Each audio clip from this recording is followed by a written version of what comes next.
written by Louis Theroux. Mexico, a land of beauty, culture, and cartels. These criminal organizations have a grip on the country. Their power is almost unimaginable. They deal in drugs, death, and unbelievable wealth. It's a world that both fascinates and repels. On one hand, there's a certain dark glamour to the cartel lifestyle. Money, power, women, parties. It's easy to see how some are drawn in, but the reality is far more sinister. Behind the facade of wealth lies violence, corruption, and human suffering. In this world, loyalty is fluid. Betrayal is common, and death is always around the corner. It's a dangerous game, one where the stakes are incredibly high. But for those who crave power and wealth, the allure can be too strong to resist. The truth is, cartels touch every part of Mexican society. They corrupt officials, terrorize communities, and leave a trail of destruction in their wake. Understanding their wealth is key to understanding their power and to ultimately finding a way to stop them. The Mexican drug trade is not one monolithic entity. It's a complex ecosystem with different groups vying for power. At the top of the food chain sit a few major cartels. These are the organizations that control the lion's share of the drug trafficking routes and rake in billions of dollars. First, there's the Sinaloa cartel. Once headed by the infamous Joaquin El Chapo Guzman, they are known for their ruthlessness and vast network. They control key trafficking routes into the United States, making them one of the most powerful and influential cartels in the world. Then there's the Jalisco New Generation Cartel, or CJNG. They are known for their extreme violence and rapid expansion. They've gained a reputation for challenging the authorities head-on, carrying out brazen attacks against security forces. Finally, there are Los Zetas. They are known for their military-style operations and brutal tactics. They often recruit ex-military personnel, making them a formidable force. While not as powerful as they once were, they are still a significant player in the Mexican underworld.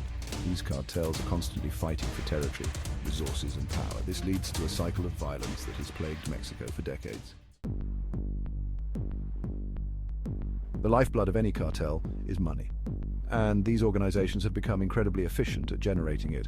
Their primary source of income is, of course, drug trafficking. They control the production, transportation, and distribution of cocaine, heroin, methamphetamine, and fentanyl, feeding the insatiable demand in the United States and beyond. But their portfolio of illegal activities doesn't stop there. They've diversified their criminal enterprises to include extortion, kidnapping, human trafficking, and illegal mining. They extort money from businesses, kidnap for ransom, and smuggle people across borders, exploiting the vulnerable for profit. And then there's money laundering. Cartels need to clean their dirty money, making it appear as if it came from legitimate sources. They use complex schemes involving shell companies, real estate investments, and even casinos to wash their ill-gotten gains. The amount of money they generate is staggering, estimated to be in the tens of billions of dollars annually. This wealth fuels their operations, arms them to the teeth, and allows them to corrupt officials, further tightening their grip on power. With such obscene wealth at their disposal, it's no surprise that cartel leaders live lives of unimaginable extravagance. They spare no expense when it comes to showcasing their power and indulging in their every whim. Their spending habits are as audacious as they are excessive. Mansions are just the beginning. Imagine sprawling estates with more bathrooms than you can count, filled with priceless art and designer furniture. We're talking home theaters that would make Hollywood envious, Olympic-sized swimming pools and private zoos housing lions, tigers and bears. And let's not forget about the cars. They travel in style, cruising in custom-made bulletproof vehicles with interiors straight out of a rap video. We're talking about fleets of luxury cars, from Ferraris and Lamborghinis to Rolls-Royces and Bentleys. These are just a few examples of the extravagant lifestyle that cartel money can buy. It's a world of excess and indulgence designed to showcase their power and intimidate their rivals. Section 5. The high life. From private zoos to diamond-encrusted guns. But the extravagance doesn't stop at mansions and cars. Cartel leaders have a penchant for the unique and the outrageous. They commission custom-made jewelry, encrusting their guns and even their teeth with diamonds and precious stones. Their wardrobes are filled with designer clothes, and their parties are legendary, featuring famous musicians, endless champagne, and enough drugs to put a small country on a bender. Some even keep exotic animals as pets, a sign of their power and wealth.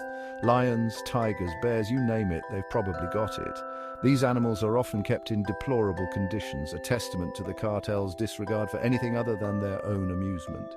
Their spending habits are not just about personal indulgence, they are about sending a message of power, wealth, and invincibility. It's a way of saying, look at what we have, look at what we can do. Section 6. The cost of wealth, cartel's impact on Mexico. The lavish lifestyle of cartel leaders comes at a steep price, a price paid for by the people of Mexico. The cartel's wealth is built on a foundation of violence, corruption, and human suffering. Their drug trafficking operations fuel addiction and overdose deaths, tearing apart families and communities. Their extortion schemes cripple businesses, forcing them to close or pay up. Their kidnappings leave families traumatized and living in fear.